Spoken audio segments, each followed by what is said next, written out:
And hello, everyone, and welcome back to the SFL Podcast, presented to you exclusively by APM Music through the power of YouTube. I am your host, Jack Brown. Alongside me here, we have the traditional round table: Ryan Michaels, Ramos Lynn, Rob Roby. Nobody cares about them. Uh, but now we have a new guy on for this week only, a guest and guy who I have been promising to do this for since probably April, so around 6 months now.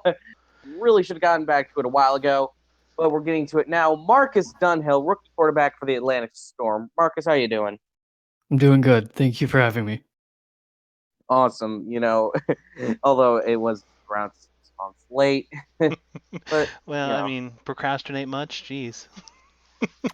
well, hey, I procrastinated on getting him his prep yesterday. I mean, come on. That's true. That's true. Better late than never. I guess you could say that. Oh man. Ugh.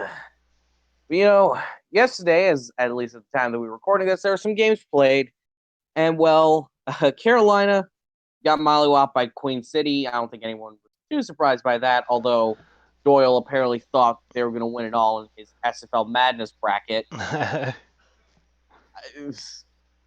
Uh, when I saw that he picked them to win it, I was just like, dude, what is wrong with you? This is the dumbest decision I've seen you made. And I've known you since like the NZCFL days when you were like the infamous like idiot of the whole thing. And then Las Vegas went up Sioux Falls. Sioux Falls won. Hooray. It was actually a pretty decent game overall, although Sioux Falls nearly hung a 50 burger on Las Vegas, because of reasons. No, but that should get y'all caught up on Wildcard Wednesday action. So now we got some quarterfinal games to go over here, folks. First off, we have Chicago heading on down to Houston. Both the teams have 8-4 records. So Marcus, you know what? As they would say, you serve your guests first. So Marcus, looking at this game here, we got Chicago and we got Houston. Both teams are 8-4.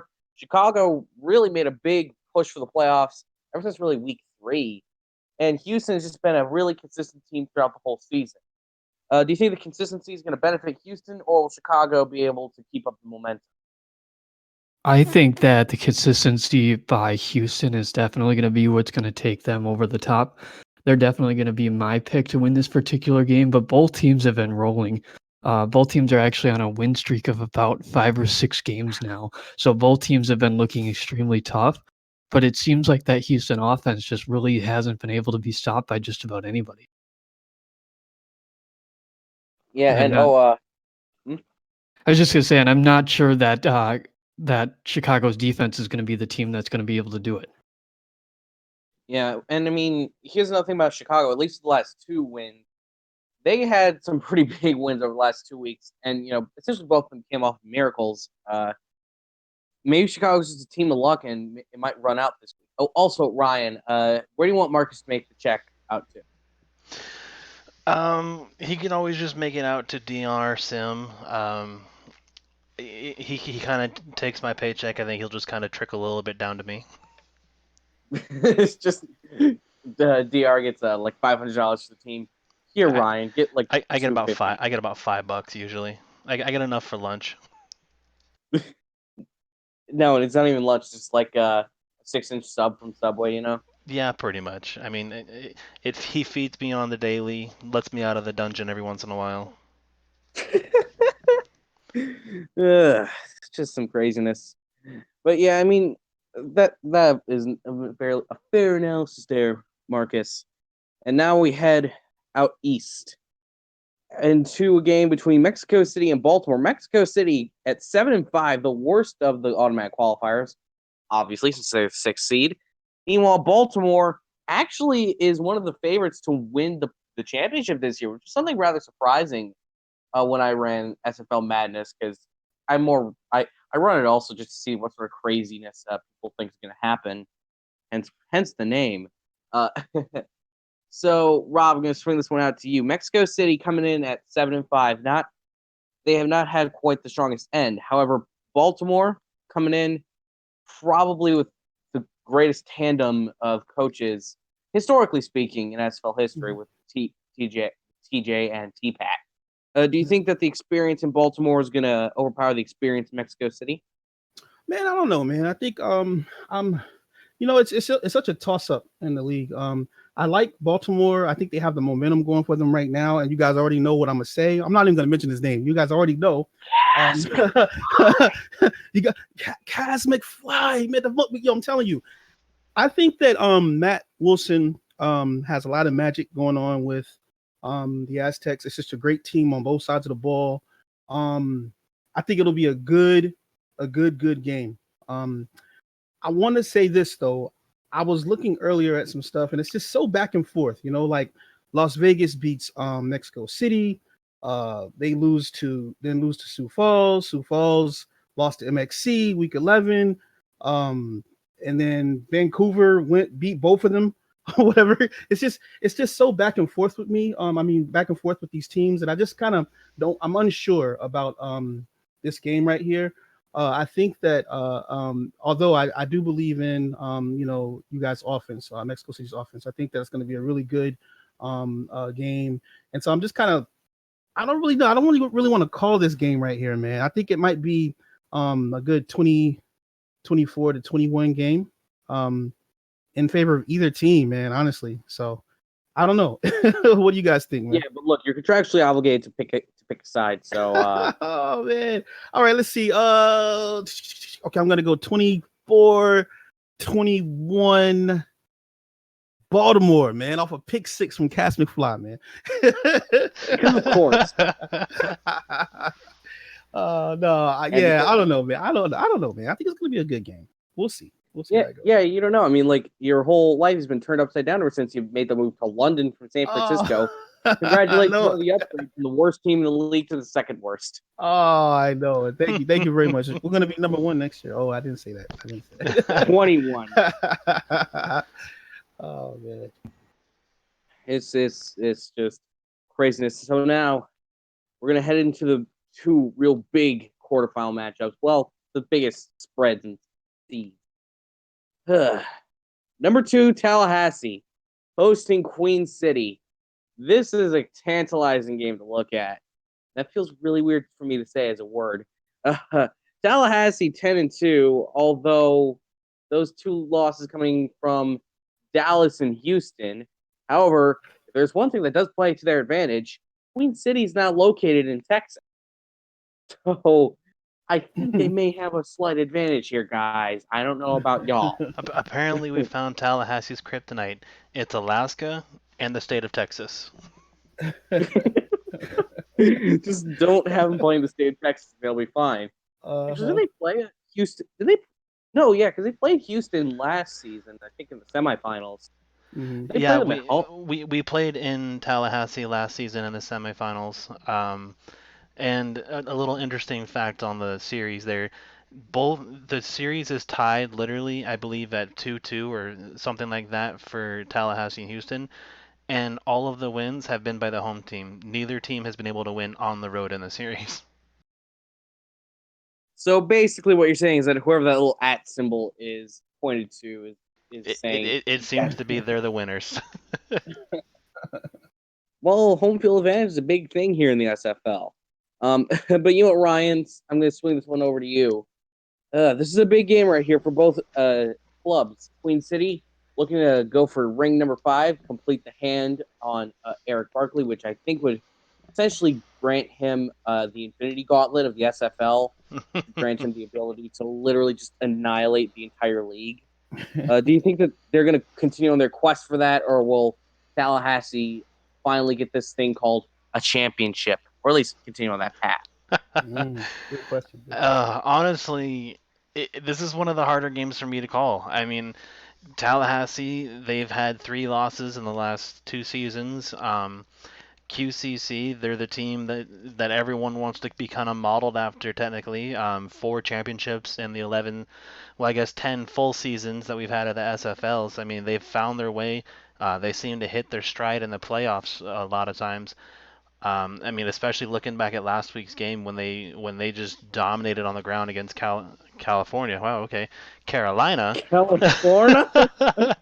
Against Carolina, Ash Odom had one heck of a game. I know I think it was Dupree Hudson had another pretty good game.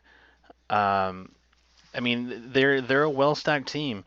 Uh, Tallahassee has their bell cow in Jaye Eniola. I finally got the name right. It only took me all season. Uh, Mhm. but Woo! they have their bell cow. I mean, he had a record-setting season. I don't know the exact number. I don't have it in front of me. Uh, for what he did stats wise. But he's definitely been one of those guys that just you give him the ball and he's almost guaranteed for 10 something yards. But against 10 QC's yards. at least. Or 55-yard breakaway. And Crazy. yeah, right. He either gets stopped about 10 yards downfield with only one broken tackle, or about 80 yards downfield with about six broken tackles. I mean, Right. I don't know about you, but I'll take either one of those. And Um, 11 broken souls. Let's not forget that. yeah, I mean, he's a beast. I found the stats here, 2,387 yards. He averages 7.2 yards a carry, which honestly is just insane. I mean, if there was a broken bones or broken tackles category we followed, he'd probably have about a million of them so far this season.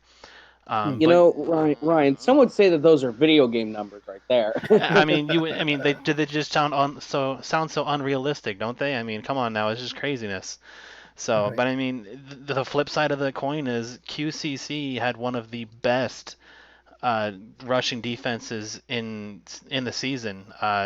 Actually, I think they had the best, if I'm not mistaken. Yeah, the best run defense in the league with only 53 yards allowed per game. Hmm. So this game could very easily come down to the arms of the quarterbacks, honestly. Um, QCC has the better defense by about 70 yards total against Tallahassee. Pass yards 235, and I mentioned the rushing yards against them at 53. Uh, and then right below them is Tallahassee with only 65 yards allowed on the ground and 285 yards through the air. So it's very possible they could come down to which quarterback can catch fire and just be able to light up the opposing defense. Because I don't know if I see a whole lot of rushing being done in this game with these two defenses. We're having the number one and number two rushing defenses in the league just squaring off in here with two of the best, not even better, two of the best rushers, running backs in the league. I mean, it's going to be pretty crazy. Jaya Anola had the 2,387 yards. Ash Odom second with 1,949 with a 6 yard average carry. I mean, if anything, they're going to try to get the run game going, but in my opinion, it's going to come straight down to those quarterbacks and the receivers' ability to get open. Um, Much like Rob, I don't really want to pick a side here because this is one of those games where it's just kind of it can be an insanely close game. Um, but there are no ties in the SFL, especially not in the playoffs. And I think I'm going to give the edge to Queen City just based on their defense. It's just a little bit better here on both categories. Um, Although it wouldn't surprise me if Tallahassee obviously takes this win. We're in the playoffs. These are the best of the best teams, and so it's going to be one heck of a dogfight in my opinion. I give it to Queen City, not by much, maybe a touchdown, maybe a field goal. For all I know, it could be even 1 point. They could do 20-21 or something like that, and it'll be a pretty tight game in my opinion. Hmm. Or, well, let's not forget also, it's the playoffs, and this is Tallahassee. Yeah, Let's this is not go true. through, But you gotta let's remember, not go through the. it's the playoffs, and it's Queen City who catches fire. I know that Tallahassee has a history of losing in the first round that they play in, but last season they were able to get to that championship game. So I feel that Frank Gooden might have finally broke that curse. I Well, just well, hope it's not then. one of those. Hmm? My bad, Jack. No, I was gonna say I just hope it's not one of those 65-70 games. You know what I mean? Like sometimes Why with not? those. We're setting records this season. Let's set some more records in the playoffs. Come on now. QCC has about 115, 120 points in the last 3 weeks, man. So I don't know. I was worried about them after they lost to London, but they came back from the bye, and it seems like they're just you know they're on it. They put up 20, 27 one game, another 44, 41. I mean, so they seem like they got their offense going. So I don't know. I think it'll be a good game. Yeah. Never mind the fact that also it just seems to me that Tallahassee's now starting their playoff choking early this year.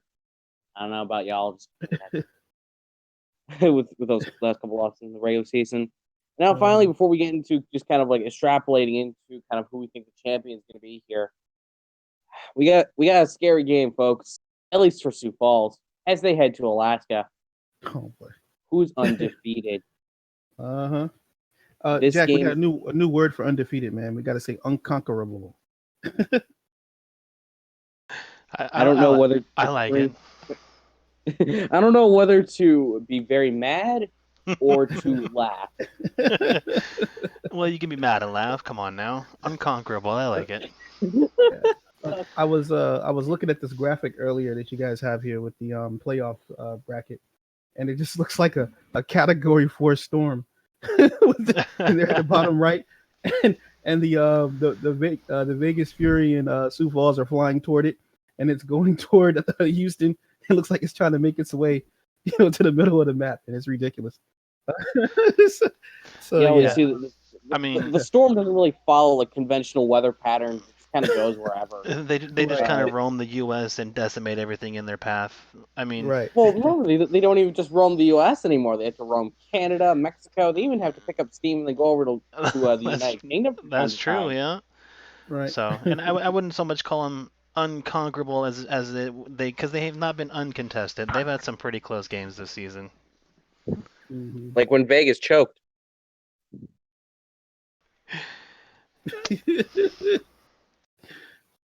I'm sorry. I'm sorry, Vegas Fury fans. All like two of you. Max Jackson, I had nothing to do with this. It's not my fault this time. Yeah, it's okay. I don't have any personal vendettas against anybody except for San Francisco. Well, I don't know. I think I And vaguely remember Slim someone. Shady. Yeah, I was gonna say I think I vaguely remember someone beating you on tackles this season. Yeah, no, we don't Oh. talk about him. We don't mention his name. And you especially don't mention it in SFL chat when I'm sitting there. Will the real talking Slim to you. Shady please stand up? Oh. I'm directly talking to you, Ethan Kai. Ryan, I will have you put him in that new timeout role you created. If he dares mention that I know name. what you're talking about. I don't know. You know that Slyn actually tied for tackles this season with Aquinas Shine, who got 21 solo Oh, that's tackles. right. Yeah, the last week, yeah. Aquinas Shine had his record-breaking game. Wow. 21 solo tackles. I mean, that's just being in the right La, la, place la, at the la, right la, time la, la, la, la, In a la, game? la, la. in a game. In a game, 21 solo tackles. Wow. Thanks I missed thanks that for one. bringing that up, Marcus. I know he got snubbed Yeah. on the Player of the Week article. I think the part of the issue was that Hunter just didn't see that game. He sorted through it, but for some reason he just didn't see the 21. You from better have seen it. It was his Aquantis. game. Maybe that's why he was like, I don't know. I'm repressing this already. Well, mind you, he's part of Oklahoma City. Why would you want to comprehend that fact? So, but yeah, no, Aquantis Shine. We see you, boy. That was one hell of a Okay, game, okay. and I think you're getting a special little shout out from Hunter here for his little guff there. Hey, Yeah, we and won't call it a shameless plug. On the part of yeah, the no. But now I have another guy to put on my hit list. Let's see. It now consists of Now him. I think I found a new timeout role. Oh wow, you're putting on that Jack Rochertan Brown guy? Yeah. It's All right, just- back on topic here. Let's do an exclamation DPP here. No, it's like the old come on roll for when it was off topic. Oh man, I remember those days. Ramos, I forgot that you exist. Man. So we have Alaska Sioux Falls. These two homies played earlier in the season. It was an embarrassment for the first time. It wasn't that bad the second time. Do you think Alaska's going to continue their rampage across the United States of America? Well, I mean, Sioux Falls is a better team right now. I mean, I think they look stronger. The previous game, obviously, they beat the Vegas Fury here on Wildcard Wednesday, and they look very good on offense. On defense, they look suspect. They still have a very good, not against Vegas, sorry. I completely messed that up. Anyway, the offense has looked way better this time. It's like they can either, and here's what the downfall is for them. They either throw the ball deep 50 yards or they even check it down to the running back. I don't think there's too much of a middle game by this team, which is going to hurt against a team that with Alaska who can recognize that kind of tendencies and can game plan against them. Is basically, hey, we're going to play either covering the flats and covering deep because we kind of know you're not going to throw the ball over the middle or to the sidelines that much in a range of 8 to 15 yards. So I think that because they are a little bit predictable, Alaska will be able to game plan against that and will be able to capitalize. Also, we have to ask what's the over under for sacks by Alex Dominguez. I mean, last time Julian Tari got sacked how many times? Like 17 times this past game. So So you yeah, know, I think it was like 15-ish, with yeah, 15, 17 times, something like that. six and a half alone from Mike Johnson. I mean, that's insane. Yeah.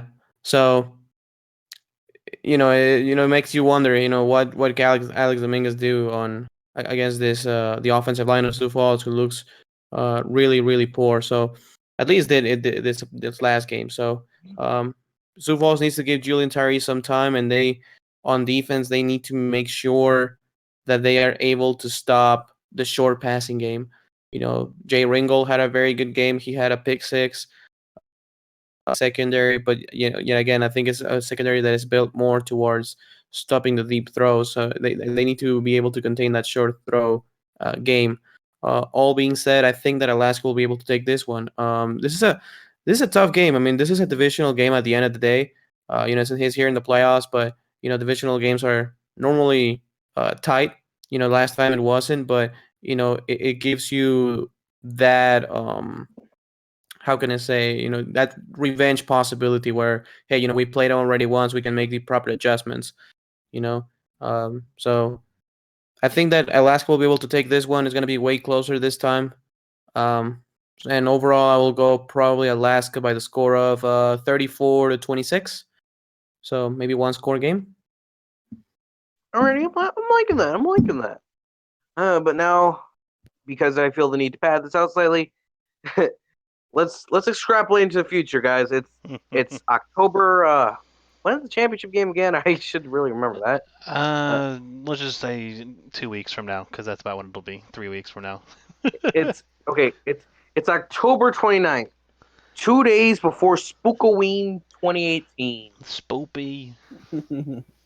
Yes, happy premature Spoopy Day, everybody. And there's one team left holding up the SFL Championship trophy. Not really, because we don't have the animation in ATF. Darn it. Neither can we rig it into a way where it's that way. Man. So now, one last check around the round table. Marcus, out of the 8 remaining teams, who do you think is going to be the champion and why? The favorite is probably Alaska, but I'm going to do something a little bit different, give somebody else a chance to choose Alaska if they would like to. But I'm actually going to say maybe Houston. I think they've been a little bit overlooked. Kentez Johnson had one of the, best seasons of pretty much any quarterback besides Ron Cochran, who was just great this year as well. Had more touchdowns than interceptions, had just tons of yards, had a very high completion percentage, and I think was the second highest quarterback rating for any quarterback this entire season. Their offense was just always rolling, never quite stopped.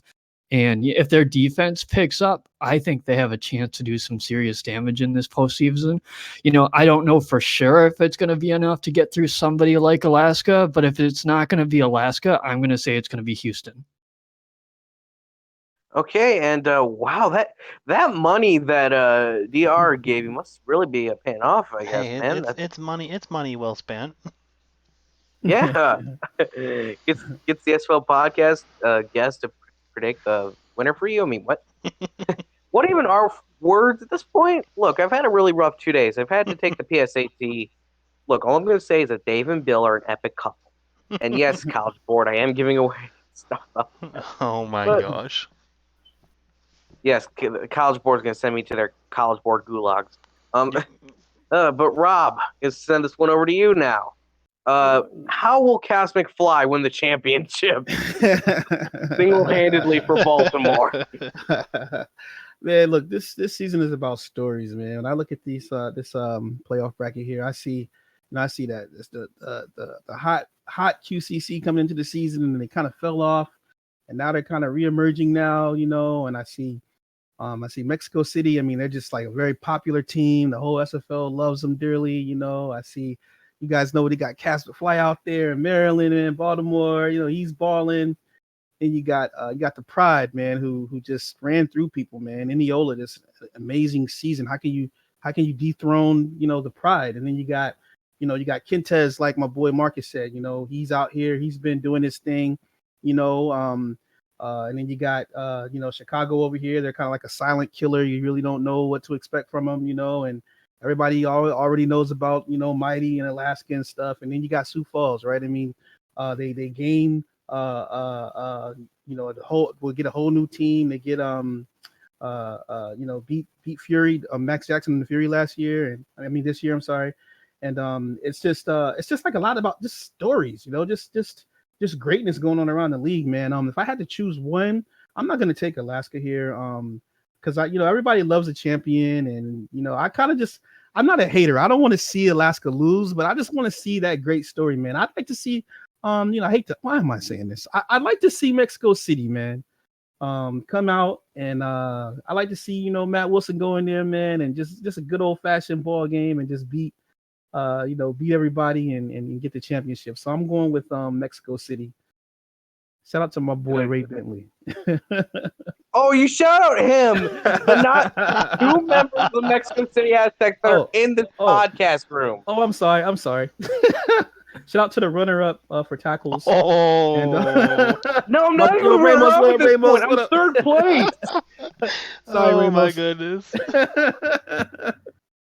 Oh boy. I now hate Atlanta and London with every fiber of my being. Brought to you by Aquinas Shines 21 solo tackles. Marcus, get out!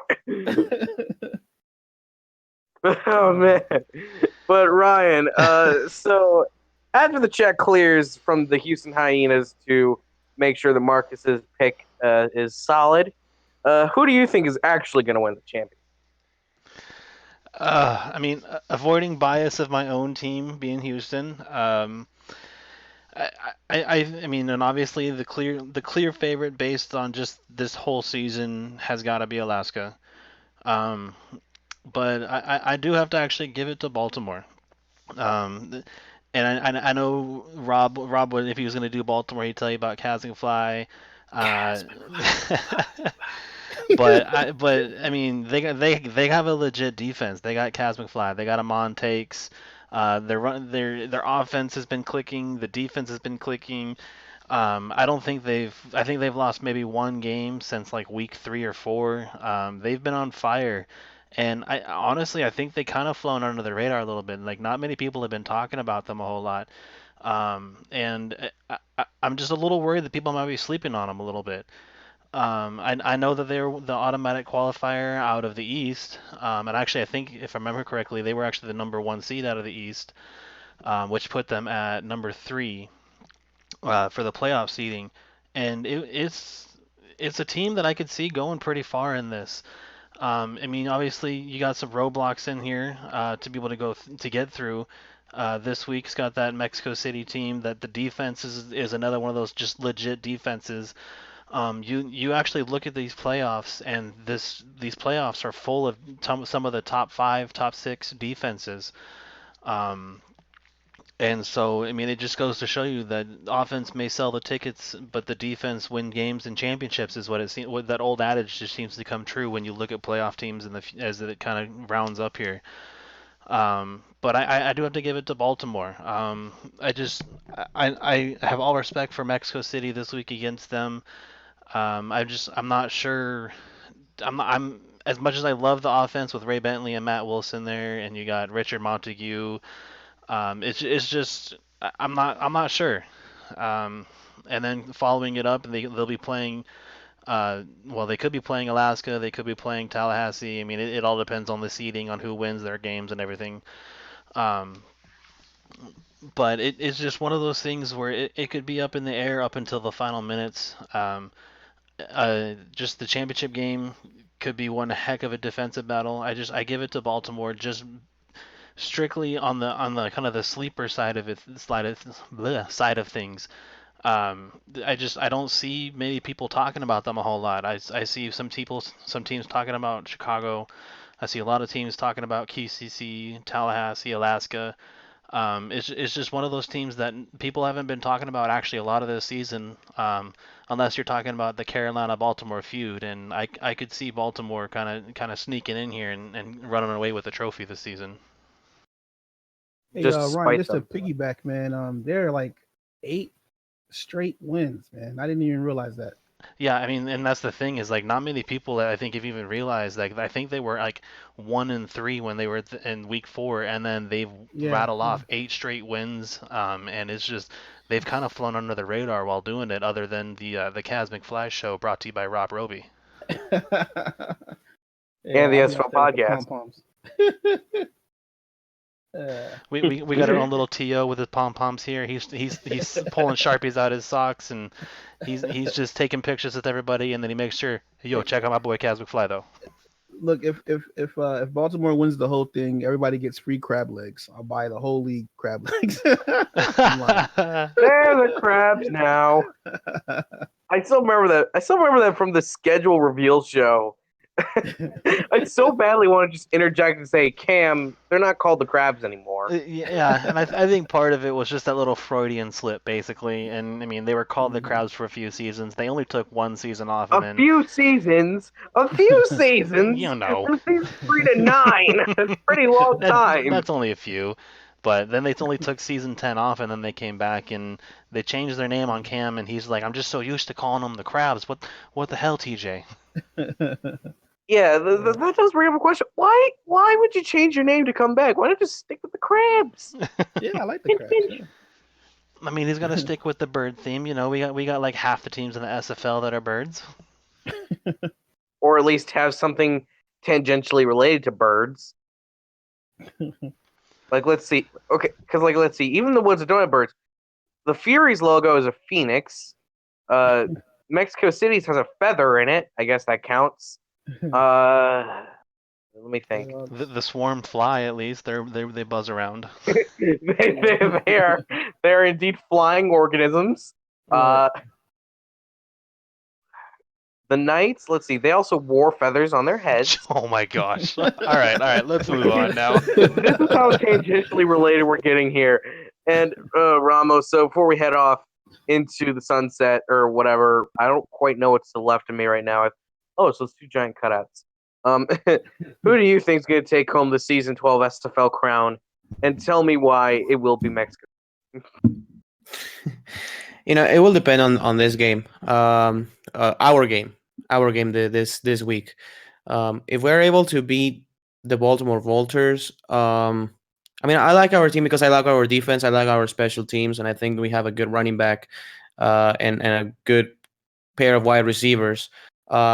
If Baltimore wins this game coming up, I think Baltimore has what it takes to probably steal it. I mean, this is a typical case of a team where it's like, they are good at every single phase of the football field. They have a good kicker, they have a good quarterback, they have a really good running back, they have a really good second pair of linebackers, and 2 very experienced coaches. T-Pat has 2 championships on his belt, so I think it really could be Baltimore if they beat us. I really do. If not, I will have to go with Alaska to repeat.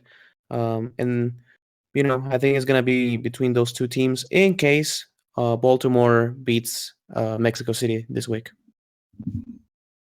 Okay, so I'm liking that. So we got Alaska, Baltimore, Houston, and anybody else that I'm missing here for their championship predictions? I believe Alaska, yourself here. Who Oh, you yes, thinking, Jack? You're always hosting. We never ask you questions. Why don't you tell me why it's going to be the Aztecs? Well, here's the thing. I'm going to be blunt here. I don't think it's going to go to the Aztecs. And, I'm actually going to pull it out, extrapolate over to the SFL Madness predictions, because obviously I have now been the self-appointed pickmaster general of the SFL, which I think Andy Hamilton will now kill me over, because not even I can trust myself with this amount of power. Oh my gosh.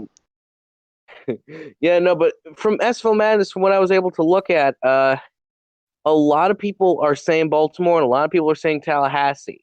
Tallahassee, historically, although they are a great team, you still have to win in the playoffs. A regular season championship trophy doesn't mean much. But Baltimore, they're getting the most, and I see why. I think that actually contradicts our narrative of them kind of doing it all under the radar, seeing how they are probably the favorites overall to take the championship. And with that, I will probably have to agree with the majority of my SFL Madness participants and say that, yeah, Baltimore's probably going to win it all. As we said, the experience of uh, the coaching tandem of TJ and T-Pack, because even though TJ has not won a championship, he has certainly put together some good squads that have taken him to championship games. Remember, in season 3, he went undefeated in the regular season. Well, Ramos, I think, would be the only one who remembers that. Undefeated as the expansion team. Take that, Vegas. And just really overall, Baltimore, I think, is just probably the best playoff equipped team in the league. Although for the championship, I would say it's going to be Alaska v. Baltimore. I can't say for certain that Baltimore is going to win out of that, but just from what I've been able to see, that's what's going to happen. Yeah, I mean, I can agree. I mean, obviously that's kind of who I went with also, and I mean, I guess you're right. I forgot the SFL Madness. I mean, they are the kind of favorite it seems like through that. It's just I guess part of me just wants me to think that not people have noticed because they haven't been talking about them, but I don't know. Maybe they just don't want to jinx them or something. And I think that's why they kept talking about Alaska and their win streak because they're like, gosh, can we just jinx them 1 week? Just end it. Just stop them, please. So It's a subconscious thing, exactly, yeah. Yeah, and so with that, that concludes this week's edition of the SFL Podcast, presented to you exclusively by APM Music through the power of YouTube. I am Jack Brown, and alongside the round table and special guest Marcus Dunhill. Thanks for tuning in this week. Thanks to the round table. Thanks to Marcus, our special guest. And have a great weekend full of SFL quarterfinal action.